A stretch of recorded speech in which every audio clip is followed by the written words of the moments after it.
Hola amigos, bienvenidos a este evento de cambios 2024 en el cálculo de la rebaja del impuesto a la renta, gastos personales, proyección de gastos, entre otras consideraciones importantes. ¿Qué vamos a ver durante este temario? En este temario vamos a ver primeramente cuáles son las reformas para el ejercicio 2024 según la Ley Orgánica de Eficiencia Económica y Generación de Empleo y también las reformas de la Ley Orgánica de Competitividad Energética.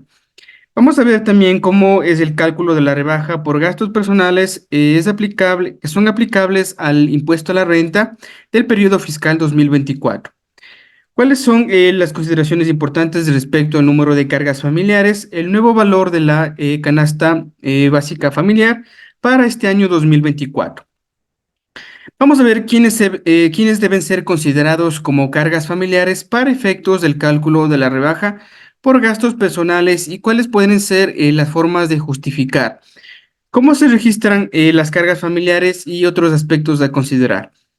Vamos a ver también cuáles son los cálculos o cómo se debe hacer el cálculo de las alícuotas a retener por concepto de impuesto a la renta por parte de los empleadores en el periodo 2024. Vamos a ver algunos casos prácticos en el caso de los trabajadores que asumen el pago de los aportes personales al IES y el impuesto a la renta, en el caso de los trabajadores que solo asumen el pago del impuesto a la renta y en el caso de trabajadores generalmente ejecutivos que pueden tener celebrado un contrato de ingreso neto. Vamos a ver también acerca de la proyección de gastos personales para el periodo fiscal 2024 sobre los ingresos del trabajo en relación de dependencia. Algunos casos prácticos en el de personas con discapacidad y trabajadores que tienen dos o más empleadores a la vez. Bien, entonces vamos a comenzar ya con este evento, primeramente con lo que serían las reformas para el ejercicio 2024.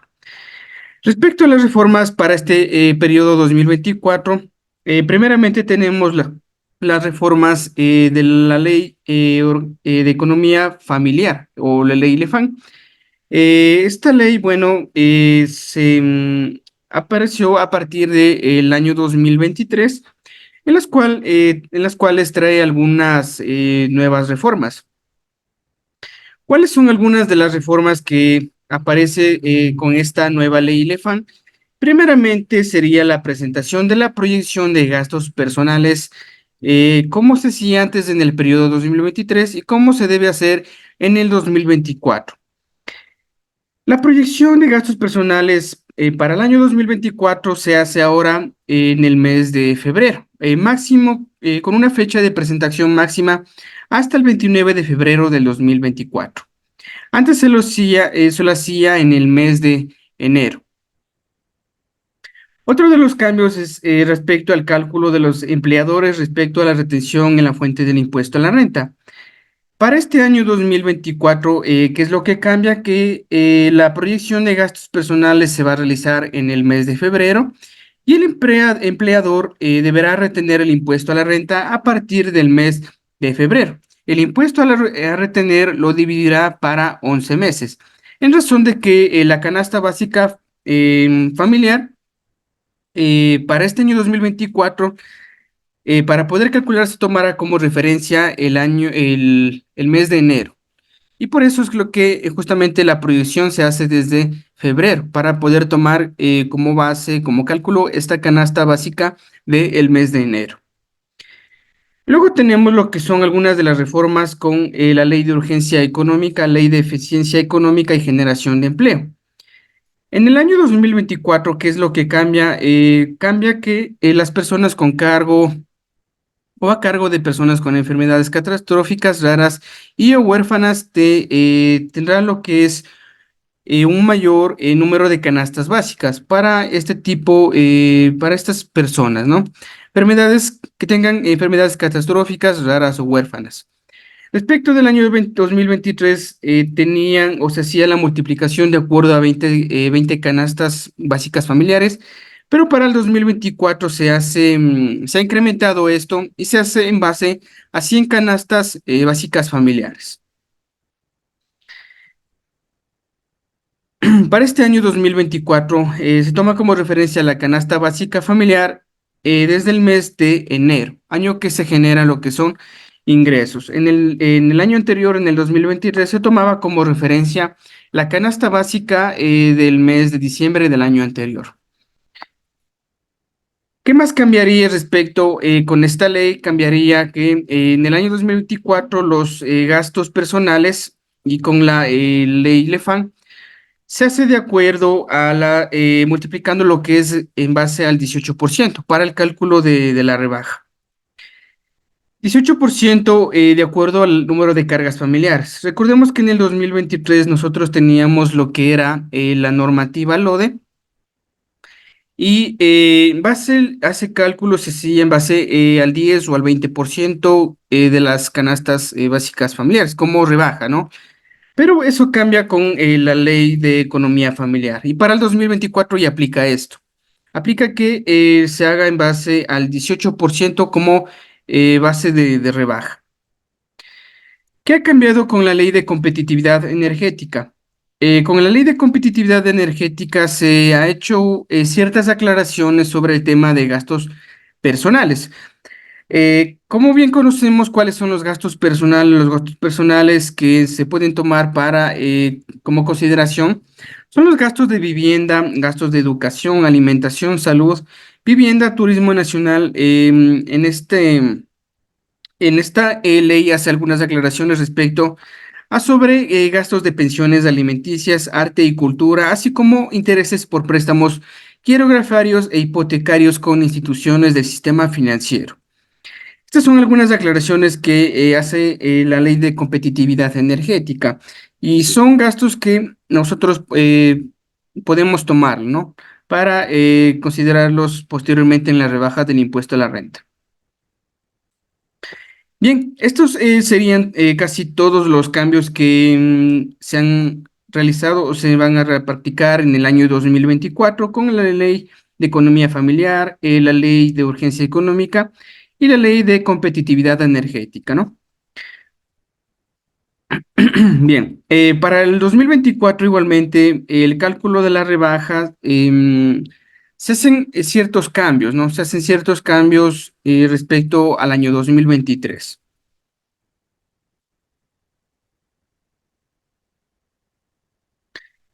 Primero, ¿cómo sería el cálculo de la rebaja por gastos personales aplicables del impuesto a la renta del periodo fiscal 2024?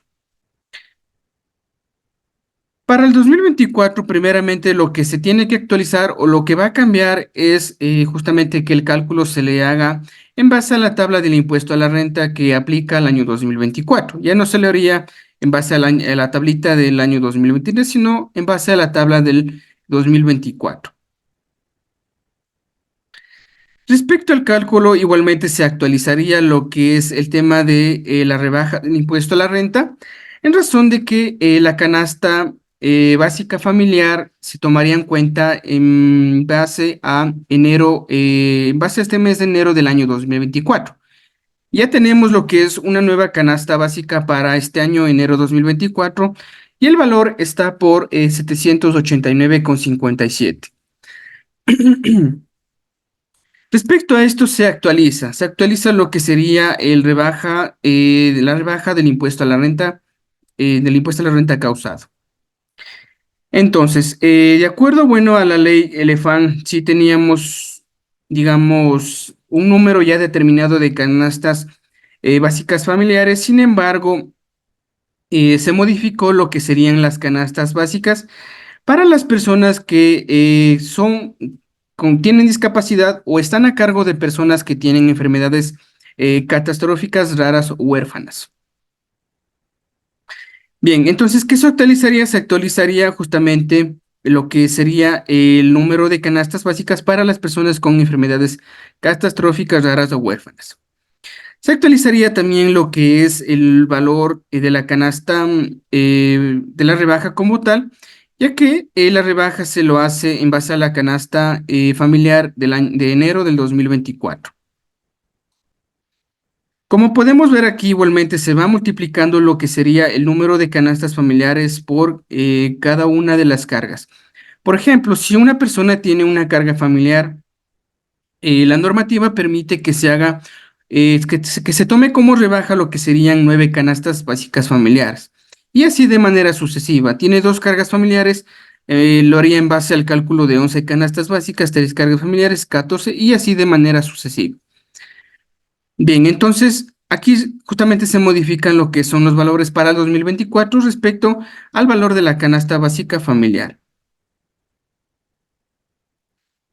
Aquí igualmente hay algunas consideraciones que se deben tomar en cuenta respecto a las personas que se puede tomar como cargas familiares. Esto lo vamos a ver más adelante de una manera más detallada. Bien, entonces vamos a ver justamente cómo sería un ejemplo, ¿no? Supongamos que una persona tiene lo que es un sueldo mensual de $3,000, el cual al finalizar los 12 meses serían $36,000. De estos $36,000, vamos a ver qué otros ingresos tiene. Tiene decimotercero, decimocuarto, fondos de reserva y tendría lo que son ingresos grabados con este empleador informativo, aportes al IES y finalmente tendría lo que es una base imponible grabada. Esta base imponible grabada nosotros vamos a ir justamente a colocar en el rango en el cual estaría dentro. En este caso no tiene lo que son concepto de gastos personales, ¿no? Únicamente tiene lo que es la base imponible grabada, no tiene gastos personales. Pero si tendría gastos personales, tendría que hacer el cálculo correspondiente, ¿no? Bien, ¿cuál es la base imponible para este caso? Para este caso sería $32,000, 32,598, ¿no? Entonces, este valor yo tengo que irme a buscar ya en mi tabla de impuesto a la renta para el año 2024. ¿En dónde estaría? Justamente estaría dentro de este rango, desde 26,000 hasta $34,000. Entonces, tendría que ir a hacer mi cálculo. Pondría lo que es mi fracción básica y luego de eso tendría que restar mi base imponible grabado menos la fracción básica. Me daría como resultado 6,567 y este tendría que multiplicarlo por mi fracción, impuesto a la fracción excedente. Aquí también, como puedo ver, ya tengo lo que es un impuesto a la fracción básica, que sería un impuesto que ya va de cajón, ¿no? Tendría que sumar tanto lo que es mi impuesto a la fracción básica más el impuesto a la fracción excedente, dándome como resultado 2,362,05. Este sería el impuesto a la renta que tendría que pagar como empleado, ¿no? Como empleado. ¿Y cuál sería el valor a retener por mi empleador? Como habíamos mencionado con las reformas que se van a aplicar en el año 2024, nos mencionaba que una de las reformas es que eh, la, el empleador va a retener a partir del mes de febrero, ¿no? No a partir de enero, porque recién la canasta sale en enero. Luego de eso se hace el cálculo o la proyección se hace en febrero, ¿no? Entonces, a partir de eso, como ya tenemos una proyección, esa proyección justamente se la entrega al empleador y el empleador empieza a aplicar lo que es la retención del impuesto a la renta. Y justamente lo haría a partir del mes de febrero. ¿Cuántos meses tendría si el trabajador trabaja durante el año completo? Serían 11 meses, ¿no? Serían 11 meses. Entonces el empleador va a retener a partir del mes de febrero y la multiplicación o el impuesto a la renta lo haría dividiendo para 11 meses. ¿Cuánto tendría que retenerme? 214,73. Ese valor tendría que retenerme desde febrero hasta diciembre, ¿no?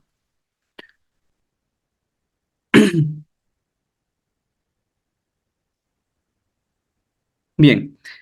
Entonces, eso es lo que cambia respecto al cálculo de la rebaja de gastos personales para el periodo 2024. El número de cargas familiares, como ya lo habíamos visto, el número de cargas familiares lo teníamos acá arriba. Y de acuerdo al número de cargas familiares, se debería considerar lo que es el número de canastas familiares. ¿Cuál sería el nuevo valor de la canasta básica familiar para el 2024? El nuevo valor sería justamente este, 789,57. De acuerdo a que se establece lo que es este valor de la nueva canasta, perdón, familiar, se establece a varias consideraciones, ¿no? Esta canasta básica familiar se establece De acuerdo, justamente a los productos, ¿no? A los productos que conforman estas canastas básicas, que se consideran imprescindibles para satisfacer lo que son las necesidades básicas de un hogar, ¿no? Generalmente, ¿qué se considera aquí? Se considera lo que son alimentos, alimentos y bebidas en el tema de gastos de vivienda, indumentaria y misceláneos, ¿no? Justamente estos conceptos vienen a formar parte de lo que sería una canasta básica familiar. Y para este año se ha establecido lo que es un valor de 789,57. Como podemos ver aquí, más o menos tenemos lo que es una referencia de cuáles son los alimentos y bebidas, los cuales pueden estar dentro, ¿no? De la canasta básica familiar. Por ejemplo, tenemos cereales y derivados, carnes y preparaciones, pescado, grasas, leche, productos lácteos, verduras, tubérculos, frutas frescas, azúcar, pan, sal, café, entre otras bebidas, ¿no? En el tema de vivienda igual, hay alquiler, alumbrado, gastos de lavado y de mantenimiento, otros artefactos del hogar. En indumentaria tenemos lo que son ropa confeccionada, servicios de limpieza. Y misceláneos, el que tiene que ver con el cuidado de salud, cuidado y artículos personales, recreo, material de lectura, educación y transporte, entre otros misceláneos más. Bien, entonces, de acuerdo a esto, de acuerdo a estos conceptos, justamente se elabora y se establece lo que es un nuevo valor para la canasta básica familiar para enero de este año 2024.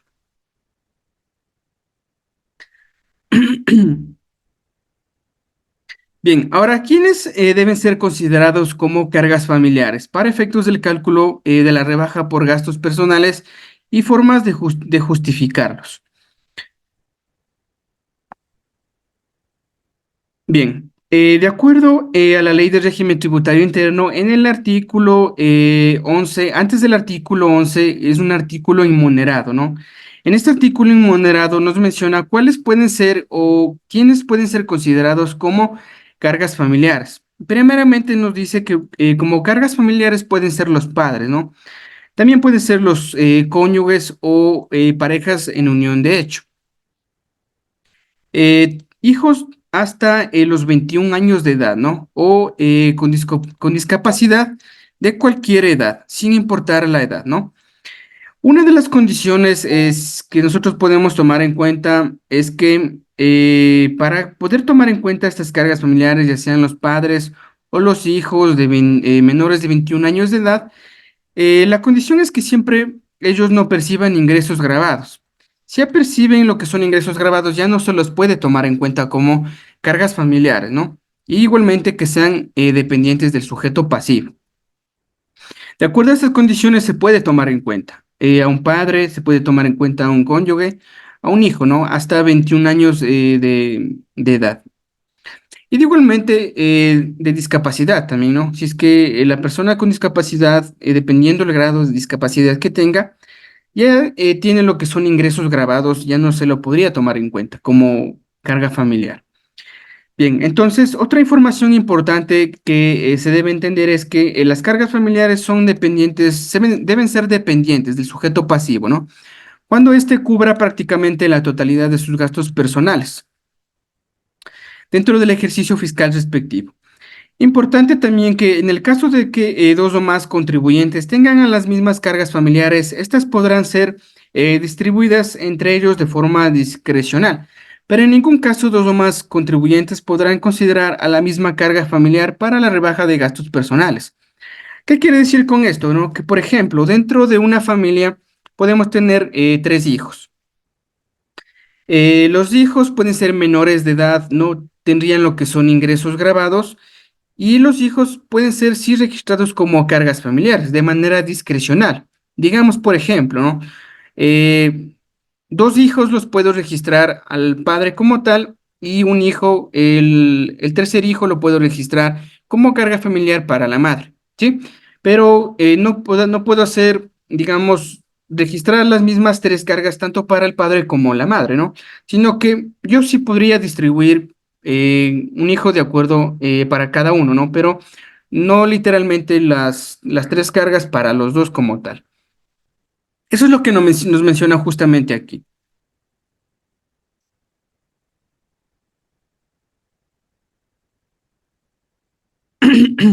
Bien, vamos a ver ahora cómo se hace el registro, cómo se deben registrar las cargas familiares para el periodo 2024 y algunos aspectos a considerar.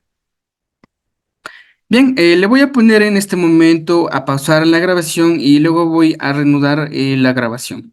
Bien, una vez que me vaya yo al portal del SRI, tendré que ingresar con mi número de RUC y mi contraseña. Luego de eso miré al menú del SRI, miré a la parte donde dice anexos, anexos de gastos personales y justamente me aparece lo que es registro de cargas familiares a partir del periodo 2023. Aquí seleccionaré, en este caso no me aparece todavía 2024, me aparece solo 2023, vamos a seleccionar 2023 y aquí yo tendría que ingresar lo que sería el número de cédula de mi carga familiar. En este caso, como ya tengo registrado, me aparece lo que es una carga familiar ya registrada. Me aparecen lo que son los datos, me reconoce si la persona tiene una enfermedad catastrófica o tiene discapacidad. ¿Cuál ha sido la fecha de ingreso o la fecha de que se hizo el registro de la carga? Me aparece el estado ya confirmado.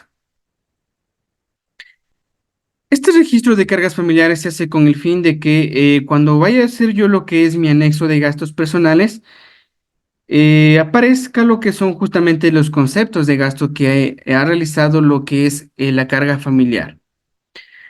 ¿Dónde puedo ver justamente eso? Puedo ir en la parte de anexos, anexo de gastos personales, generación de anexo, como ya tengo enviado lo que es anteriormente mi anexo como tal, ya me aparece un anexo enviado con carga definitiva. Bien, aquí me aparecerá justamente las facturas electrónicas de la carga familiar. Y aquí tendré que ir viendo factura por factura e ir registrando los gastos que corresponden a alimentación, educación, salud, vestimenta, según corresponda. Bien, ahora, ¿cuáles son los requisitos que tengo que entregar al empleador para que pueda tomar como carga, pueda tomar la carga familiar? De acuerdo a la resolución NAC 20 que salió el 30 de junio del año 2023, en el artículo 3, numeral 2, nos menciona acerca de la documentación que acreditará las cargas familiares del trabajador, deberá ser entregada o deberá entregar al empleador que actuará como agente de retención. ¿Qué documentación es lo que necesita un empleador para que la carga familiar sea considerada? Primeramente, una copia de la cédula de identidad del cónyuge o pareja en unión de hecho, dependiente del trabajador, donde se evidencie el parentesco. Copia de cédula de identidad de los hijos sin discapacidad de hasta los 21 años de edad, dependientes del trabajador, donde se evidencie el parentesco. Otros requisitos sería copia de la cédula de identidad o del carnet de discapacidad emitido por la autoridad competente de los hijos con discapacidad dependientes del trabajador, donde se evidencie el parentesco. Se solicita o se deberá entregar también lo que es una copia del certificado o aval de padecer lo que es una enfermedad catastrófica, rara o huérfana, emitido por el Ministerio de Salud Pública o el Instituto Ecuatoriano de Seguridad Social a nombre del trabajador o de su carga familiar según corresponda. Y para el registro de padres como cargas familiares, deberá presentar lo que es un consentimiento expreso para ser incluidos como carga familiar del contribuyente y presentar lo que sería una copia de la cédula de la entidad donde se evidencie el parentesco. Para poder tomar lo que es una carga familiar, también se debe hacer lo que es una carta expresa, justamente una carta de consentimiento de padres dependientes. Este modelo va a ser de la siguiente, puede ser de la siguiente manera. Carta de consentimiento de padres dependientes, lugar y fecha. Aquí se expresan justamente los nombres completos del padre o de la madre, así como el número de cédula debido a que no percibe lo que son ingresos grabados y es dependiente justamente del hijo o de la hija, nombres completos, números de cédula y que cubre prácticamente la totalidad de los gastos personales. Da el consentimiento expreso para ser incluido como carga familiar dentro del cálculo de la rebaja del impuesto a la renta por conceptos de gastos personales del periodo 2024, para el caso práctico. Bien, entonces eso es lo que, bueno, se considera o deberá entregar el empleado a su empleador para justamente que las cargas puedan ser tomadas en cuenta.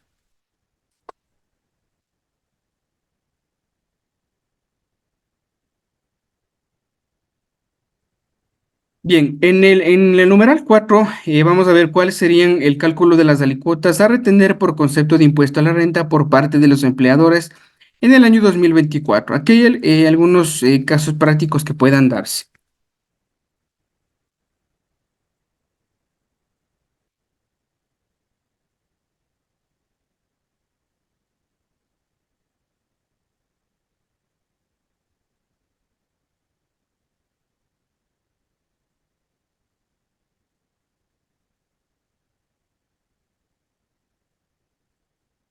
Bien, tenemos lo que es un formato de rol consolidado. Este comúnmente realiza lo que es el empleador, justamente a sus empleados, ¿no? Primeramente entrega lo que es un rol individual y el empleador lleva lo que es un rol consolidado. En este rol consolidado ya se incluyen todos los trabajadores o los empleados.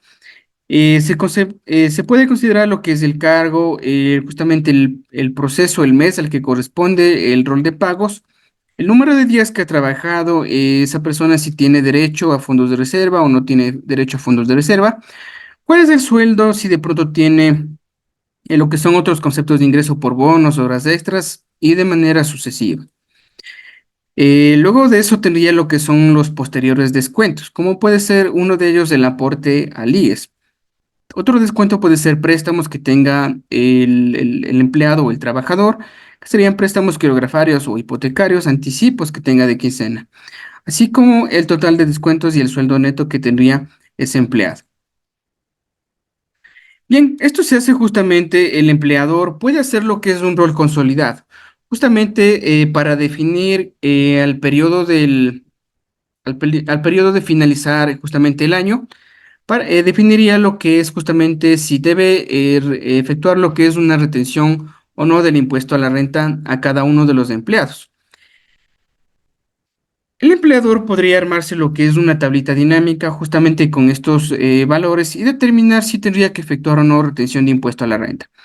Para el primer caso, nos dice, el señor Cabascango en rango Miriam o la señora tiene ingresos o sueldos por 18,000. Tiene total de haberes $18,000, no tiene más ingresos, tiene descuentos de aporte al IES y tiene lo que serían, bueno, otros descuentos por quincenas, anticipos y otros descuentos. Bien, entonces para este primer caso, la señora Cabascango, Anrango, vamos a copiar esto más de acá abajo para que me permita.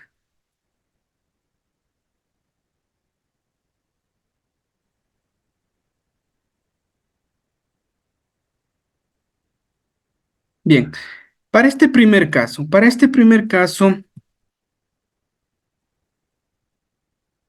suponiendo que únicamente tenga lo que son estos ingresos por sueldos y tenga lo que es el aporte al IES,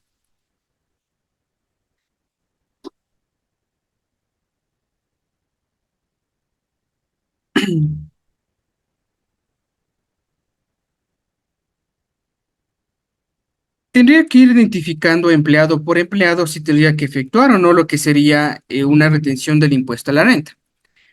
Primeramente, voy a pasar lo que sería también el valor del impuesto a la renta de la fracción básica. Para este año 2024 es 11,902.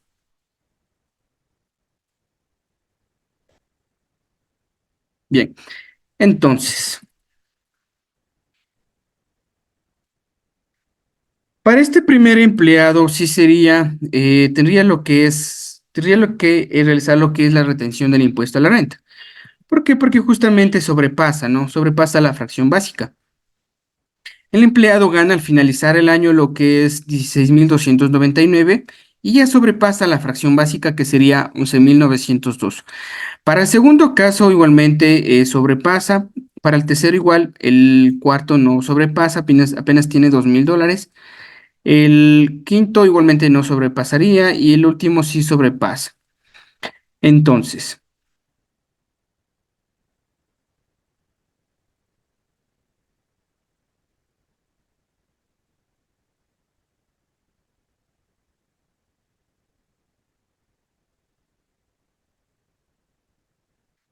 ¿para cuál tendría que sí realizar lo que es una retención del impuesto a la renta? Sería para este caso de este empleado, también de acá.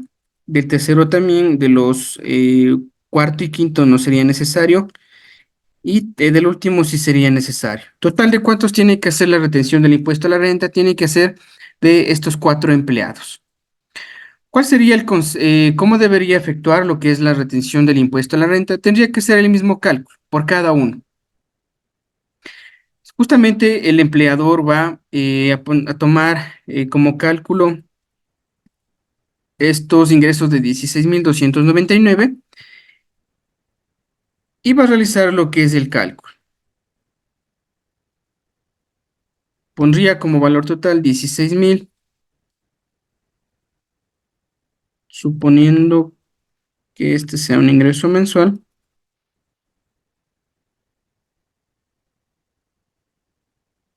A ver, él ganaba 1.701, 18.000. Él ganaba mensualmente, estamos hablando que él ganaba 1.500. Estos 1.500 estarían aquí como décimo tercer sueldo, 15.000.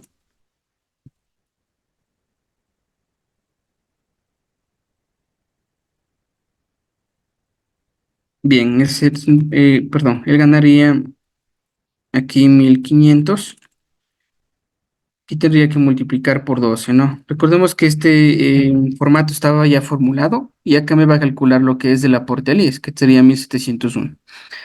Bien, ¿cuál sería la base imponible para este caso de este empleado? Sería 16.299. Entonces, por cada empleado, él tiene que hacer el cálculo. Justamente va a determinar cuál sería la fracción básica. Luego de eso multiplicaría el valor por la fracción excedente, que en este caso va desde 15.000, que sería el 10%. Y tendría lo que es un impuesto a la fracción básica, y acá tenemos lo que es fracción excedente. ¿Cuándo tendría que finalmente el impuesto a la renta de ese empleado sería 277? ¿Cuánto tendría que retener el empleador? 25,18.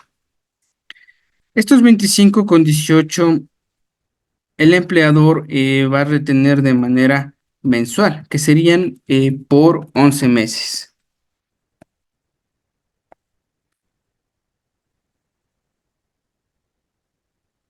que sería por 11 meses, ¿ya?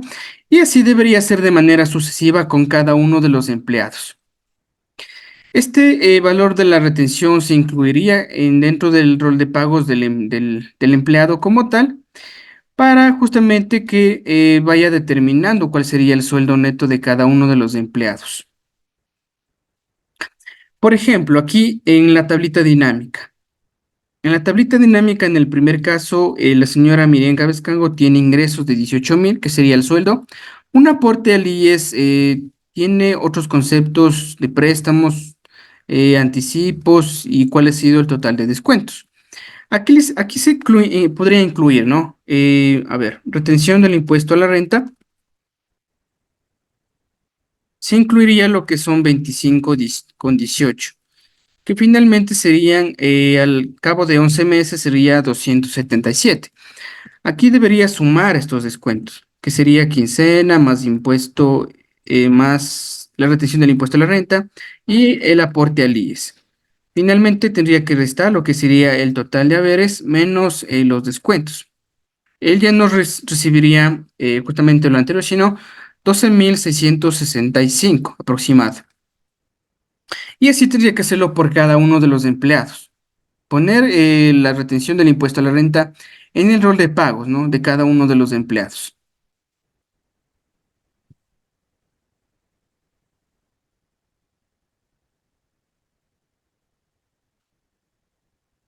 Bien, otros ejemplos que se pueden dar justamente en el tema de las alicuotas como tal.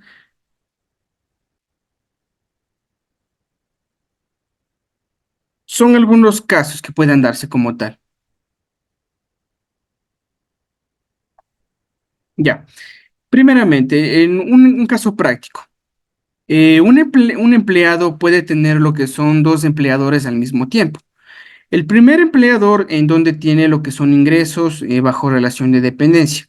Un sueldo mensual de 600 que al año serían 7.200. Tiene aportes al IES, decimotercero, beneficios. Y de igual manera con su otro empleador. Tiene sueldos mensuales que al año son 19.200. Tendría aportes al IES, decimotercero y otros beneficios. Bien, para este caso tiene dos empleadores, ¿no? La normativa igual me menciona que cuando sea el caso que tengan dos empleadores, el empleado está en la responsabilidad de entregar lo que es un formulario, ¿no? Un formulario eh, justamente que iría al empleador con más, digámosle que tiene lo que es un ingreso más alto. ¿Para qué? Para que este segundo empleador de acá, para que este segundo empleador efectúe lo que es la retención del impuesto a la renta. ¿Por qué? Porque, a ver, acá en el primer caso del primer empleador, él no sobrepasa. Si analizamos, podemos ver que al año él recibe son 7.200, que no sobrepasa lo que es el valor de 11.902 como fracción básica. Sin embargo, en el siguiente sí pasa el valor y aquí va a efectuar lo que es una retención como tal, dependiendo. Entonces, para que se puedan considerar tanto los dos ingresos, para que se puedan considerar tanto los dos ingresos, el empleador que tenga lo que es un ingreso, los ingresos más altos, tiene que consolidar en los formularios, tiene que consolidar justamente el ingreso de los dos, tanto del primero como del segundo empleador. ¿Para qué? Para que justamente el segundo empleador pueda efectuar la retención del impuesto a la renta de los dos, ¿sí? Entonces, por ejemplo, aquí en el primero tiene ingresos por 7.200 y acá 19.200. El empleado tiene que entregar un formulario que tiene justamente con el primer empleador al segundo. Entonces, para este caso ya los ingresos no van a ser de manera separada, sino van a ser consolidados. Por ejemplo, aquí sería 26.400 sería. Y de igual manera tendría que tomar en cuenta los otros conceptos de ingreso o los otros descuentos de aportes al IES. Por ejemplo, aquí tendría un descuento de 2.000, de aporte al IES, perdón, de 2.994. Entonces, en base a esto tendría que ser el cálculo del impuesto a la renta. Este segundo empleador no lo haría en base a los 19.200, sino en base a los 26.400. ¿Qué tendría que hacer? Tendría que justamente restar todos los ingresos menos el aporte al IES y este valor tendría de 23.000, tendría que ir a buscarlo o tendría que ir a calcular.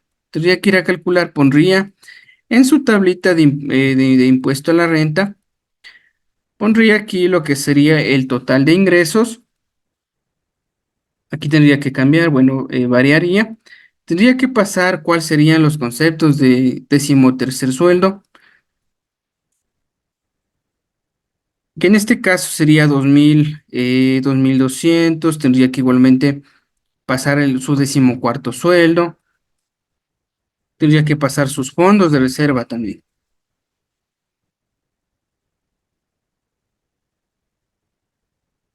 Y tendría que pasar por último el aporte al IES, que en este caso son 2.495. ¿Para qué? Para que pueda, en este caso, determinar el impuesto a la renta. Bien, ¿cuál sería la base imponible? Sería 21.410. Estos 21.000 tengo que irme igualmente a mi tablita a colocar justamente a verificar dónde está el rango. Está entre 19.000 hasta 26.000. Y de acuerdo a esto haría el mismo cálculo. Iría a la fracción básica, luego de eso iría a determinar lo que es el impuesto a la fracción excedente. Está dentro de, a ver aquí, 19.000 hasta 26.000. Para este caso sería el 12%. Y la impuesto a la fracción excedente sería 615. Total, ¿cuánto sería? 822,41. Estos 822,41 es lo que va a retener el segundo empleador. Lo voy a poner aquí. Impuesto a la renta, impuesto a retenerlo. Vamos a poner. Ya. Este impuesto va a retener o tiene que retener el segundo empleador, porque justamente el segundo empleador es quien consolida los ingresos de los dos. Entonces, él como haría, tendría que dividir esto para 11 meses y tendría que retener esto, 74,76 de manera mensual por 11 meses. Bien, para el caso del segundo empleador, el segundo empleado, tiene igualmente lo que son dos empleadores. Tiene lo que son ingresos igualmente mensuales de 600 en los dos casos. Tiene ingresos al año por los dos casos de 7,200. Y tendría sus otros beneficios, ¿no? Aportes décimo tercero, décimo cuarto, fondos de reserva y aportes al IES. Ya. Entonces, aquí como podemos ver, aquí, bueno, sí tuvo lo que son ingresos en el primer ejemplo, ingresos que pasaron los 19,902, que era la fracción básica. Pero acá, si vemos de manera separada, no va a tener. Entonces aquí, ¿a quién tendría que entregar o a quién debería entregar el formulario para que el otro empleador, el primero o el segundo, puede consolidar independientemente, porque los dos tienen el mismo sueldo, tienen el mismo ingreso, ¿no?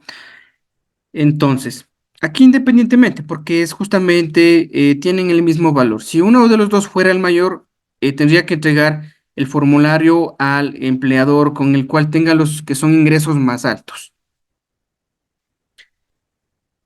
Aquí se aplicaría lo mismo. Tendría que sumar lo que serían los dos ingresos de los dos empleadores. Sumaría el aporte al IE, sumaría lo que son los decimoterceros, decimocuarto, beneficios, ¿no? Que tenga. En este caso tiene 14,400. Estos 14,400 ubicaría en su tablita, para hacer su cálculo. Tendría cálculo, aquí tendría que pasar decimotercero, decimocuarto, ¿no? Que serían, a ver, decimotercero, decimocuarto, fondos de reserva.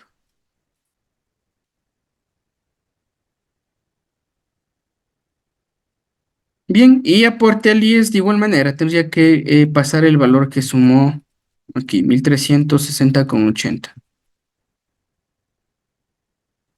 Ya. ¿Cuál sería la base imponible que tiene que hacer cualquiera de los dos empleadores, perdón, puede retener, ¿no? Haría el cálculo 13,000 en base a la base imponible, 13,039. Estos 13,000 ubica, estaría dentro de este rango de aquí y tendría que hacer los cálculos correspondientes. Tendría su fracción básica, luego de eso multiplicaría por su fracción excedente, que en este caso sería el 5%, y como impuesto a la fracción excedente no tendría en este caso, tendría cero. ¿Cuánto pagaría o cuánto tendría que retenerle? 56. 56 dividido para 11 meses, $5,17 al mes, por 11 meses.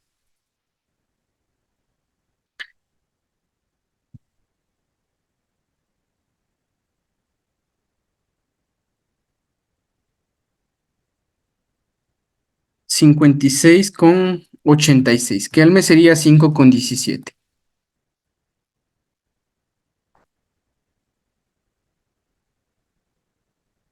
Bien, entonces pueden darse otros casos prácticos, como por ejemplo los trabajadores que sumen el aporte al IES e impuesto a la renta, que justamente es lo normal. El empleado efectúa recibe sus ingresos, ¿no? Recibe lo que son los ingresos y el empleador retiene tanto lo que es el aporte al IES como el impuesto a la renta.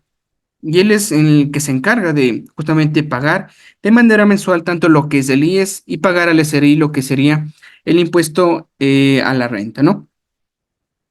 Bien, entonces pagaría o debería retener el empleador.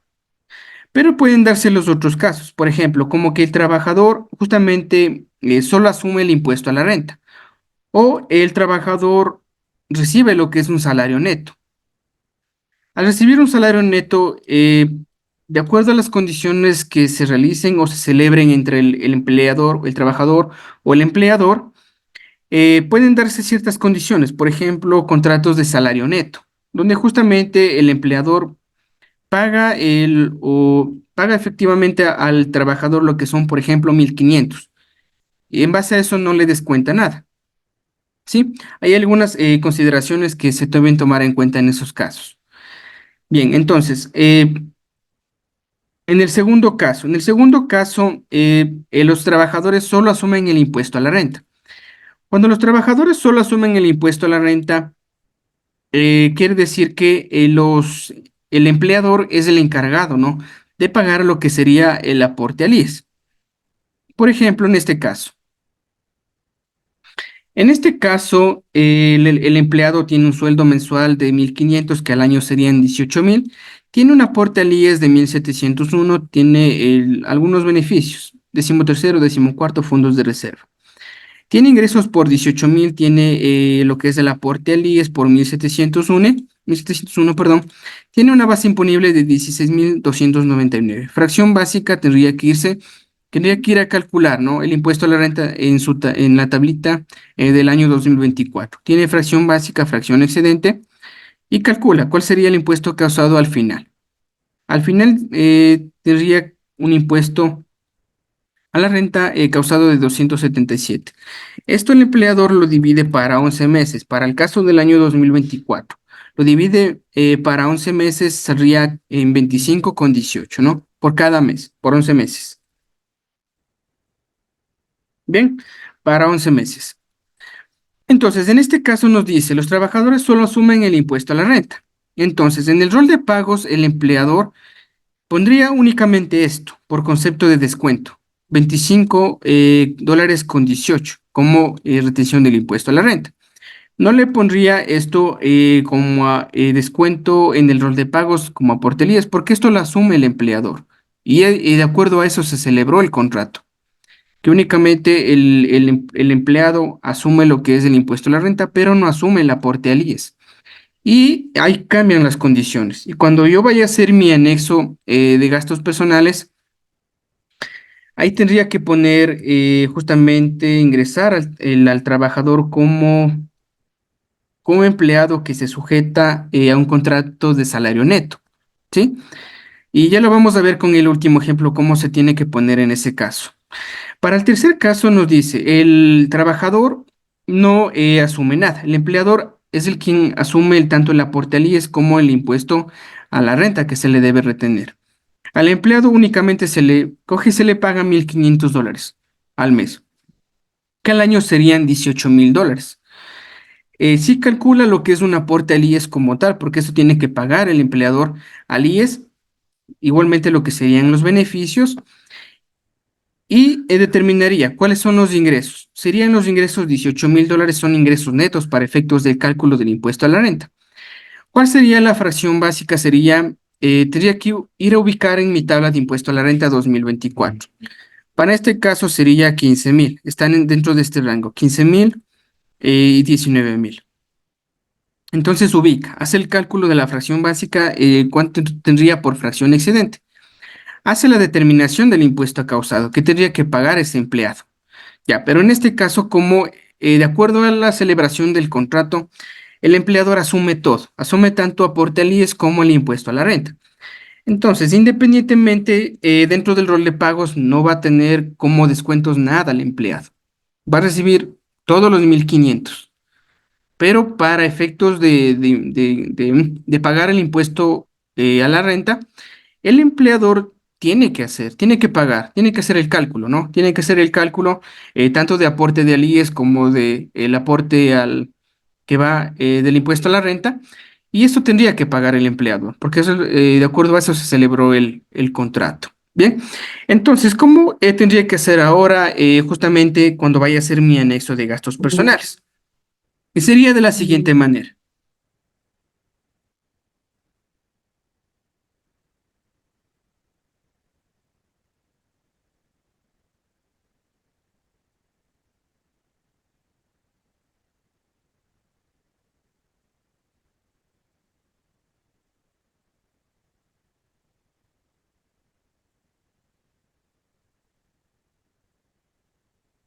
Bien, entonces va a ser, vamos a ver como el caso, como una simulación, ¿no? Entonces iría a su SR18, anexos, y luego de eso va a la parte de RDEF. Cuando el empleador vaya a hacer el anexo RDEF, ahí tiene que ir justamente tomando en cuenta estas consideraciones de salario neto, ¿no? Entonces, por ejemplo, vamos a editar un caso, por ejemplo, de este empleado. Ya. Aquí, bueno, ya tiene llenado lo que es la información como tal, pero si aquí podemos analizar, dice, en la parte de gastos, deducciones, dice, con salario, sin sistema de salario neto y con sistema de salario neto. Para este tercer caso, el tercer caso práctico que estábamos viendo, sería con sistema de salario neto. Aquí tienen los ingresos, tendríamos que poner los ingresos, que en este caso son 18,000. 18,000, tendríamos que pasar tanto el 13º, 14º, fondo de reserva y según corresponda. Cuando yo pongo lo que es con sistema de salario neto, vamos a ver que aquí la pestaña del aporte al IES se bloquea. No me deja ingresar nada, ¿no? Se bloquea como tal. ¿Por qué? Porque justamente ya no le da la opción de poner aquí el aporte al IES. No se va a descontar como la base imponible como tal. La base imponible para este caso serían los mismos 18,000 dólares. Y aquí lo determina lo que es un impuesto a la renta causado ya de 467. Aquí el valor del impuesto retenido al trabajador por este empleador no sería aquí, sino sería justamente aquí. Porque esto lo va a asumir el empleador. ¿Cuánto sería? 467. 467. ¿Sí? Si es el otro caso sin sistema de salario neto, ahí sí tendría que poner aporte al IES y ahí sí tendría que poner esto de aquí, tendría que poner justamente acá, lo que va a retener de manera mensual. Pero en este caso, justamente cuando es con sistema de salario neto, cambia esto.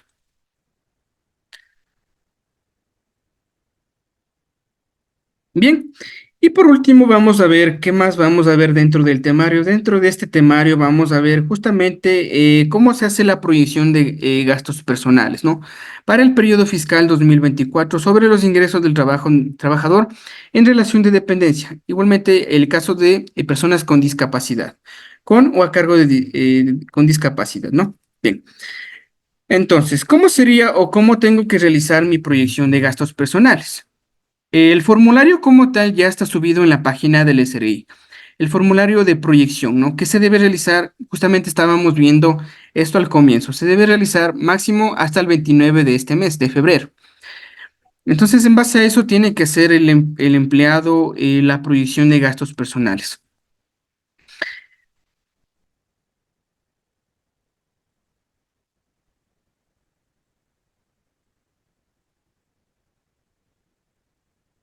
Bien, este sería el formato de proyección de gastos personales. Este le llena lo que es el empleado, él llena este formulario de proyección de gastos personales. Lo llena, justamente lo imprime y esto lo firma y lo entrega al empleador, ¿no? Ya.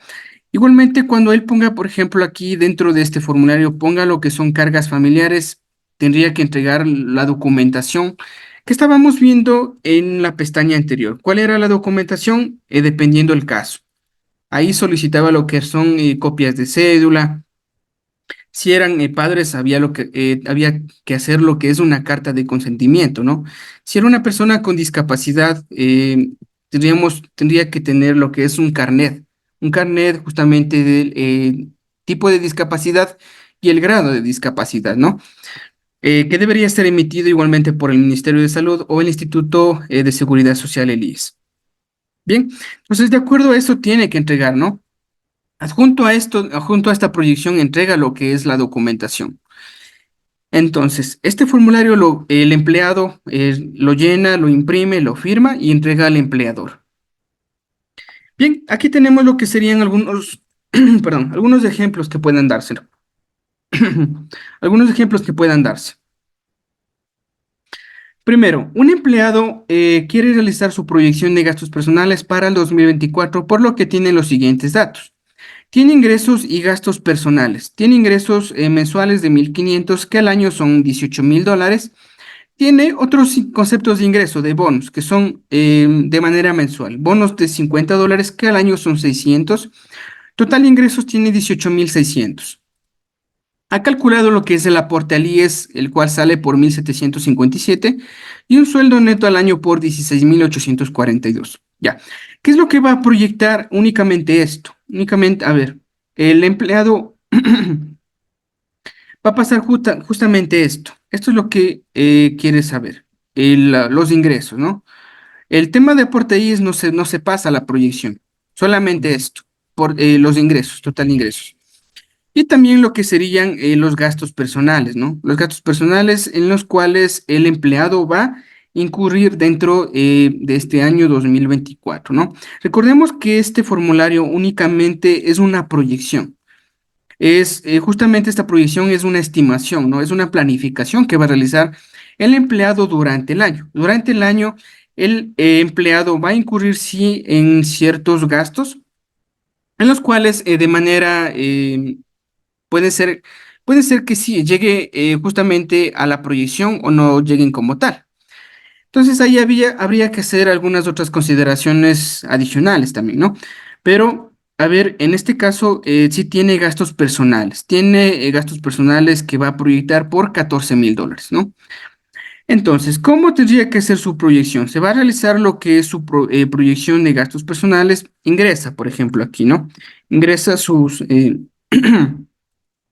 Ingresa la ciudad, ingresa el año de la proyección.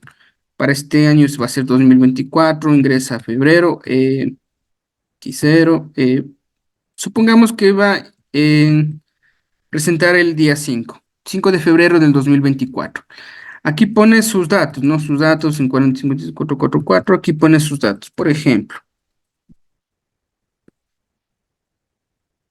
Ya. Tendría que ingresar sus datos, ¿no? Apellidos y nombres completos. Luego de eso acá tiene que pasar todos los ingresos. Total de ingresos 18.000, esos ingresos lo pasa, lo pega acá y serían total ingresos 18.000, ¿ah? Entonces,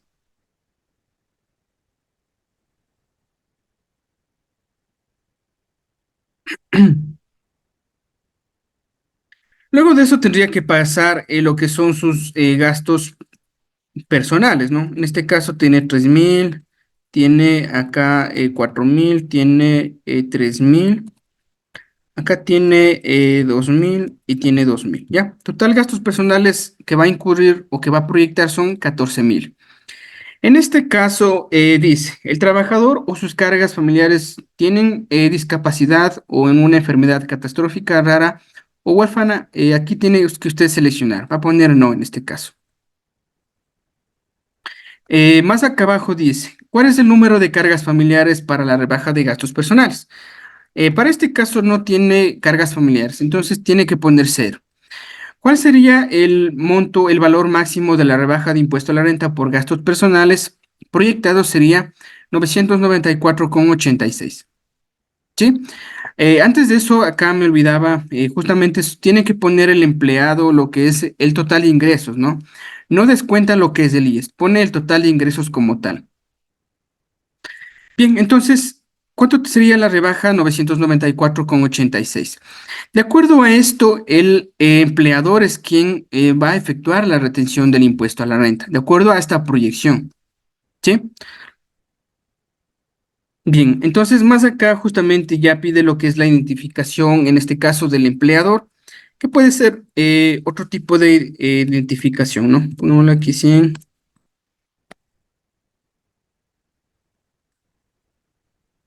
Bien, aquí igualmente pone los datos del empleador, ¿no?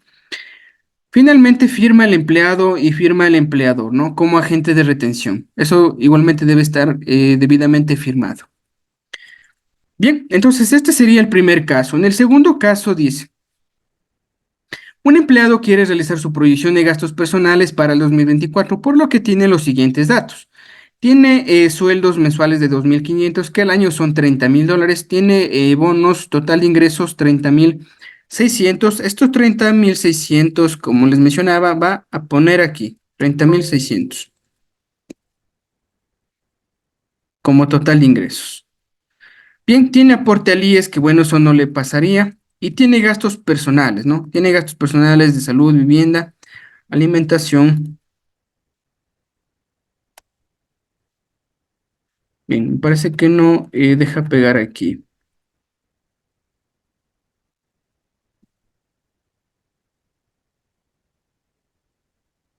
Bien, total gastos personales, $18,000. ¿Cuál sería, qué otro más debo considerar aquí? Bueno, en este caso el empleado no tiene una enfermedad rara catastrófica o tiene discapacidad, pero sí tiene lo que son dos cargas familiares. Entonces aquí tendría que poner dos cargas familiares. Aquí algo importante es que de acuerdo a las cargas familiares que vaya poniendo, aquí se va a aumentar el valor de la rebaja del impuesto a la renta.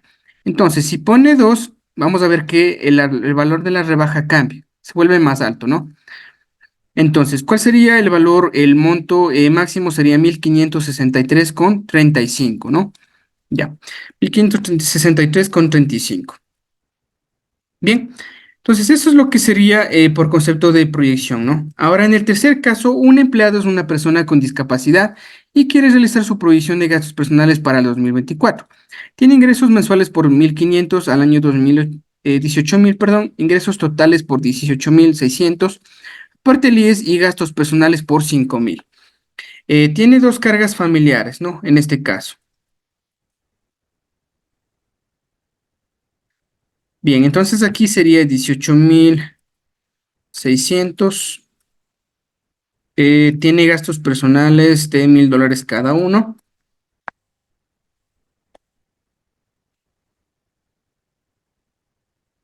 En total serían gastos personales por $5,000. Tiene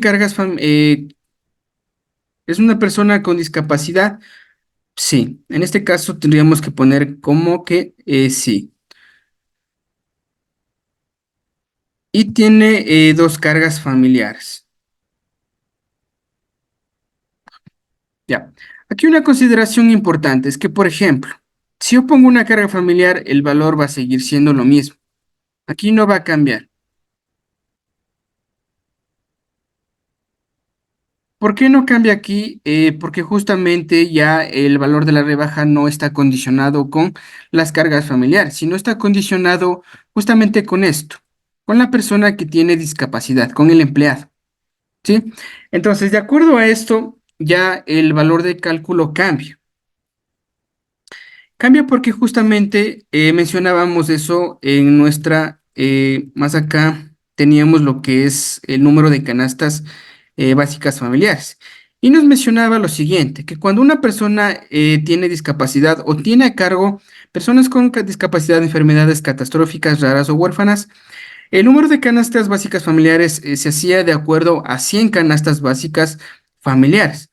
Pero aquí también hay que considerar algo. Por ejemplo, ¿cuál es el monto máximo que un empleado con discapacidad o con cargo con personas con discapacidad? El valor máximo es 78,957 como valor de gasto, ¿no? Como valor de gasto personal. Ahora, la rebaja es diferente. La rebaja es máximo hasta 14,212. Ya. Pero ahora hay otra cuestión importante. Otra cuestión importante es que en este caso, el empleado únicamente proyectó $5,000. Únicamente el empleado va a gastar $5,000. Por ser, porque puede gastar más o puede gastar menos, ¿ya? Pero proyectó únicamente $5,000. Entonces, aquí las condiciones cambian. Aquí las condiciones cambian porque aquí tendría que determinar lo siguiente. De acuerdo a la normativa, nos menciona lo siguiente igual. Que cuando yo tenga que determinar lo que sería mi rebaja, yo tengo que determinar en base al valor menor. Primero, si el valor menor de mis gastos personales o de mi proyección son $5,000, entonces yo el valor de mi rebaja tengo que hacerlo en base a mis $5,000, ¿sí? Y no en base a los 78,000. ¿Por qué? Porque aquí el menor es justamente 5,000, en base a los gastos personales proyectados o declarados. ¿Sí? Entonces tengo que yo considerar el menor aquí en este caso. Y justamente por eso cambia, no sería 14,000, sino serían apenas $900. Y eso es lo que está sucediendo acá en mi formulario de proyección de gastos personales. Me está calculando en base a lo proyectado, en base a los 5,000. ¿Sí? Ya. Entonces, en la siguiente, un empleado tiene a cargo un hijo o hija con discapacidad y quiere realizar su proyección de gastos personales. Tiene dos cargas familiares. Un empleado tiene a cargo un hijo o una hija con discapacidad, ¿no? Entonces, ¿cuántos ingresos tiene? Tiene 60,000 al año, 60,600. Voy a poner mi valor de proyección 60,600. Voy a pasar también lo que serían mis gastos personales. En este caso sería 2,000, sería 5,000, sería acá también 5,000. Acá sería 2,000 y 2,000, ¿ya?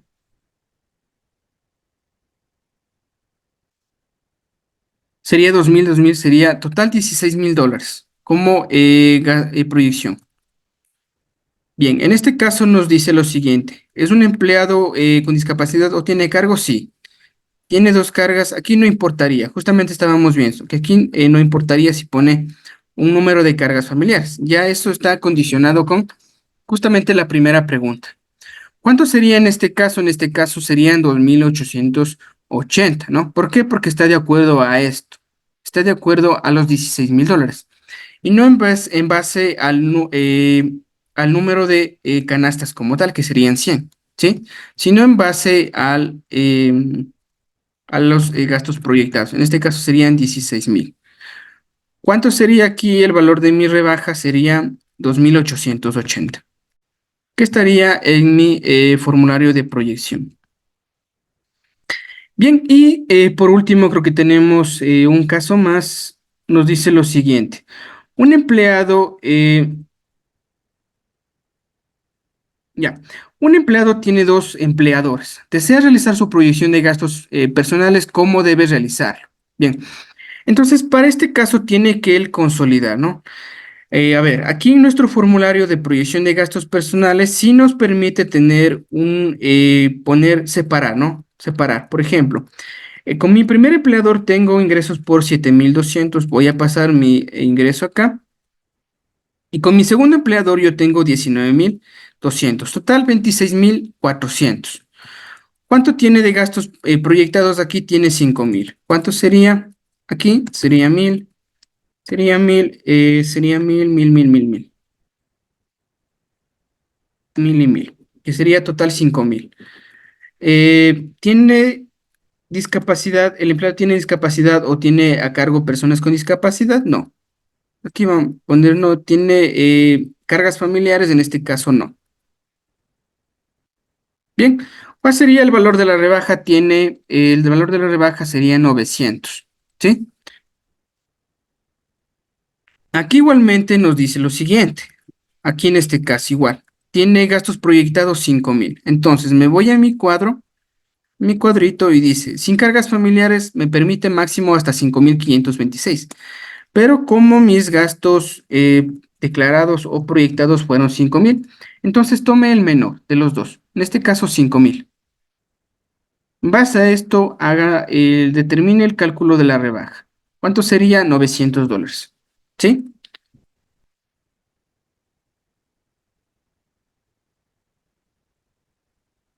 Bien, entonces esto sería todo. Estimados amigos, muchísimas gracias por ver este video. Posteriormente vamos a seguir subiendo otros videos con contenido de alto valor.